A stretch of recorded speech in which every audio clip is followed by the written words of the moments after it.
Et bonjour à tous, donc cette semaine on est en train de continuer donc, la préparation des ensembles pour les moissons. Donc j'ai quelques bricoles à faire sur le dolly que j'avais déjà entamé, ça me reste à boucher un trou, une petite fuite hydraulique sur le groupe ici. Travailler sur la benne, on est dans les traitements pendillard, la fin et début des spirales. Comme vous écoutez peut-être derrière, donc j'ai mon stagiaire François qui est en train de nettoyer du matériel. Donc je vous présente tout ça dans la vidéo. Allez, à tout de suite.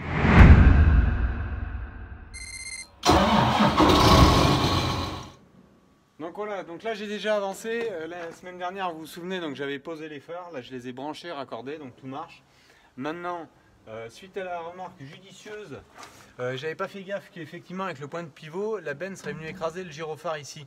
Donc je l'ai remonté simplement un petit peu ici. Et là maintenant, donc j'ai monté cette boîte de dérivation. Donc j'ai tiré le câble qui est là, donc il faut que je le fasse passer comme la boîte de dérivation juste à côté qui fait les phares, enfin les feux, je veux dire. Donc là je monte une boîte de dérivation qui va faire gyrophare et phare. Et je vais les positionner ici. Donc deux phares, un ici, de façon à éclairer derrière la benne quand on fait une marche arrière. Allez, on va monter tout ça. Donc voilà, je viens de terminer le montage, donc juste ici, donc toutes les dérivations justement qui arrivent devant depuis le dolly. Donc le branchement des phares, des deux phares, plus du gyrophare là-bas. Donc ça c'est fait. Maintenant, donc j'ai fait le branchement avec les fils à peu près passés qui aillent pas trop mal. Sachant que je vais refaire la benne, donc c'est pour ça que je ne me suis pas cassé la tête spécialement à faire des passages et tout. Faudra, déjà ils sont colsonnés au minimum, assez éloignés, parce qu'il faudra que je coupe tout et que je démonte bien sûr mes phares pour faire mes phares, mes feux, mes supports de gyrophare que quand on refera la peinture de la benne. Donc voilà, ça sera opérationnel. Maintenant il n'y a plus qu'à finir sur le dolly, atteler la benne et un petit coup de nettoyage. C'est pas mal plein de poussière là-haut, donc on va essayer de mettre ça tout propre pour pouvoir faire la campagne. Allez. Bon, donc fin de la journée, donc François a bien nettoyé, donc 6810, la 14 tonnes, la 18 tonnes, le 6R, fini les pendeurs d'engrais. Donc on a eu une petite panne hydraulique sur le 5430i, donc je suis allé à la concession le réparer. Donc ça c'est bon, on a fait un petit coup de Karcher dessus aussi sur tous les points d'huile. Réparation provisoire je pense sur le dolly. Et branchement des feux sur la benne. Donc maintenant je vais rateler le dolly à la benne pour pouvoir tester tout ça.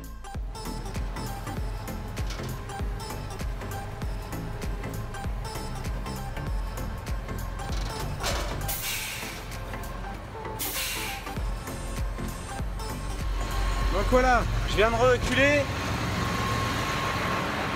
Normalement, donc je sais pas si vous voyez, mais la tirette juste ici, là-bas, donc c'est rabattu. Donc là, la remorque est attelée. Ça a relevé un peu la remorque. Ça va me permettre de relever les béquilles. Donc je vais faire les branchements pneumatiques et électriques, plus le tuyau hydraulique. Donc comme vous voyez, la prise justement, cette broche que j'ai mis pour le gyrophare, l'éclairage normal. Donc ça c'est gyrophare et feu de travail arrière. Et les deux asservissements d'air, plus la prise hydraulique ici pour le bennage. Bon donc voilà, je viens de terminer le branchement. Donc juste pour vous faire voir, donc les clignotants, les veilleuses, tout marche bien sûr sur le dolly. Les feux de gabarit, donc les feux de gabarit de la remorque, je vais les changer aussi. Ils sont vieux, mais j'attendrai de refaire la benne, la peinture, pour les changer. Pour l'instant ils marchent, ils sont suffisamment opaques, mais bon, ça fait quand même. Donc là vous pouvez voir donc les veilleuses, les deux clignotants marchent, les deux feux de travail. Alors c'est qu'on n'est pas tout à fait dans l'axe et tout, mais vous voyez, donc les feux de travail marchent. Et on peut essayer,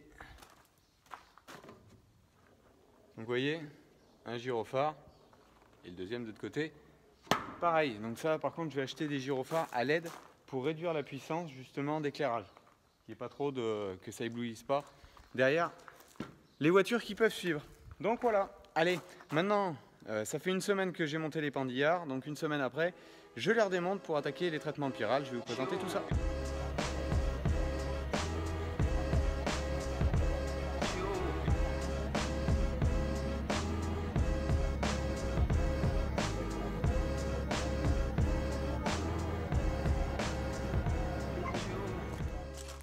Donc opération suivante, on remet le pulvé en équipement de pulvérisation traditionnel, donc on démonte tous les pendillards, les supports, autant les supports de rampe pour le repliage que le support pour plaquer les pendillards vers l'extérieur qui viennent pas se coincer dans le châssis.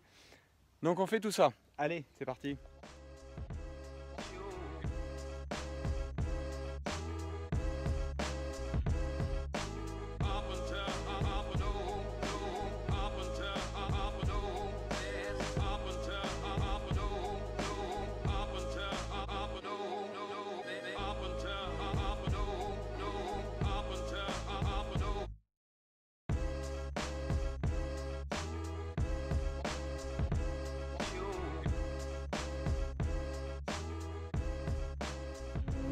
Bon, donc comme vous le voyez devant, les pendillards ont été retirés.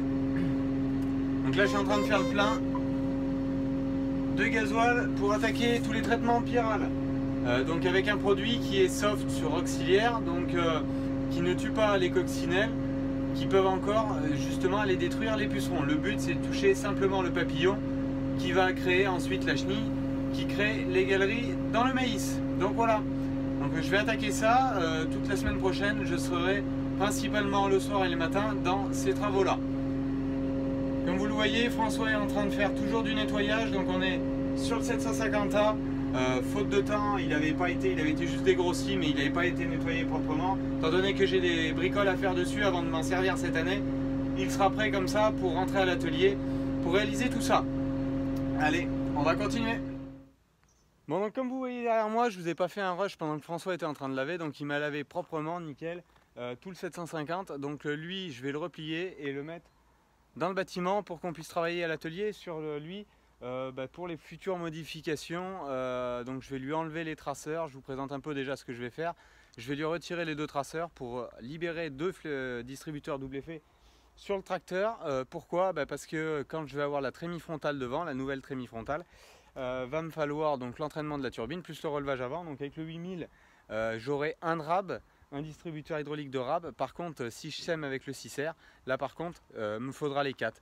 Le repliage plus les éléments 2, le relevage avant plus la turbine 2, ça fait 4 distributeurs. Sachant que là j'en ai 4 à l'arrière sur le 8000 plus 1 pour le relevage avant. Donc voilà, allez on va replier et mettre ça.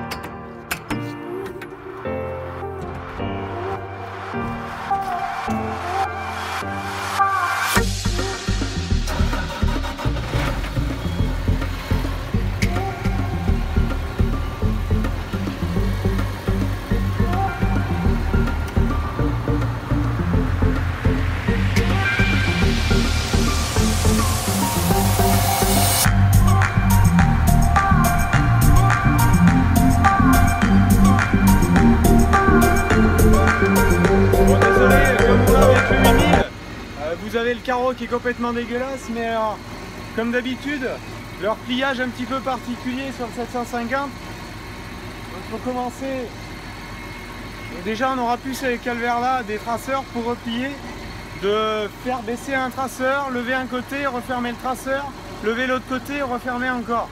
Donc ça, on sera tranquille de ce côté là. Donc là comme vous voyez, je suis obligé d'ouvrir aussi celui-là pour qu'il vienne passer en dessus de la PV là. Et ensuite on peut lancer le repliage.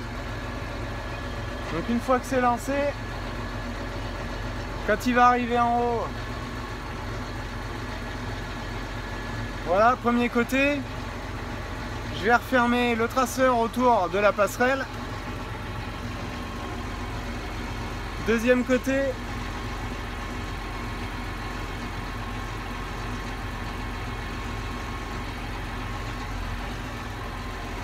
et même opération, on le fait plonger de l'autre côté, voilà. Allez, on va aller le reculer sous l'hangar.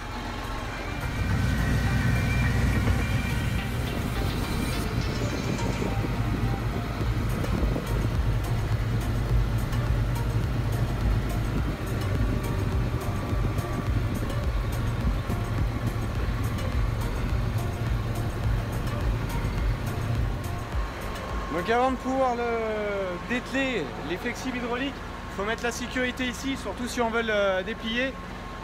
Enfin le dételer, je veux dire déplier pour pas qu'il s'ouvre justement. Il n'y a pas de fuite interne dans les vérins, mais enfin bon, vaut mieux prévenir que guérir. S'il vient s'écraser contre un IPN, ça sera pas terrible. Donc je vais mettre ça, après on met les béquilles, on enlève les 8 distributeurs hydrauliques, le boîtier en cabine, et après on est bon. Vous voyez, c'est simplement cette barre là qui va d'axe en axe de vérin.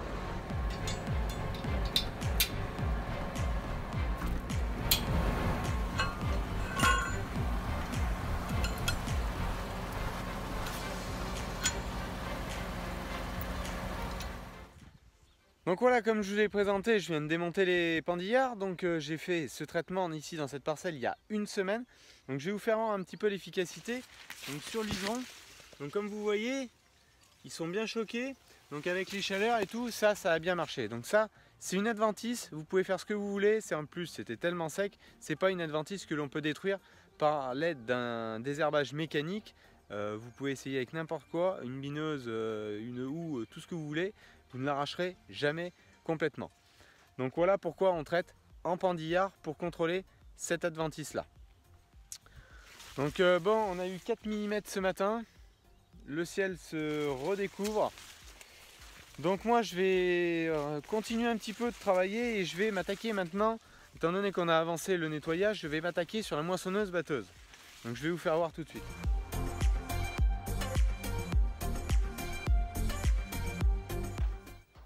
Donc sur la batteuse, donc voilà, elle n'est pas en train de travailler comme je vous l'ai dit. Vous verrez, je poste suffisamment souvent sur Facebook, sur Twitter ou sur Instagram ou même sur YouTube. Donc vous verrez quand je vais attaquer. Patience, ne me demandez pas 10-15 fois par jour.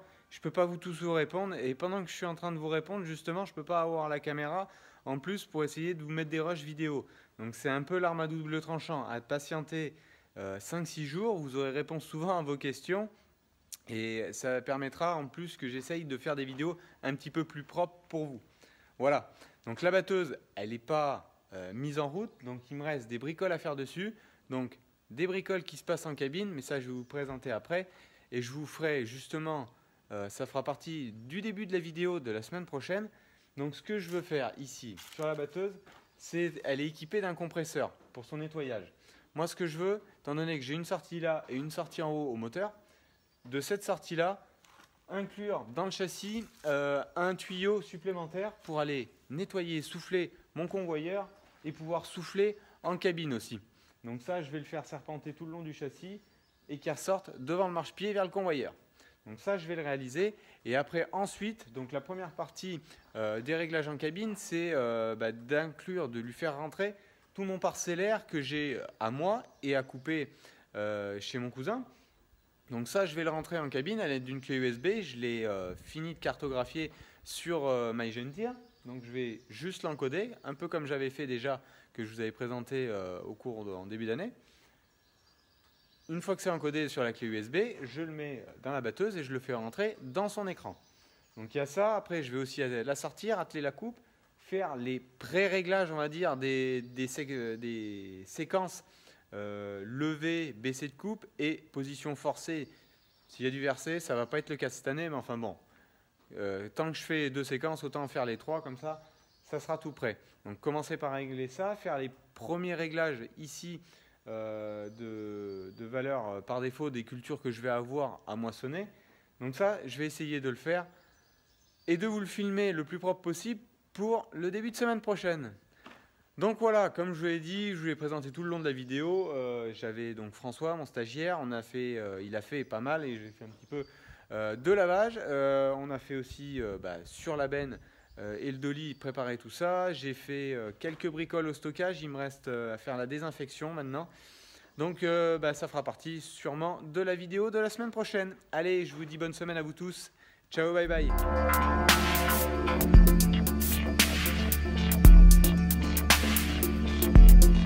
Yeah.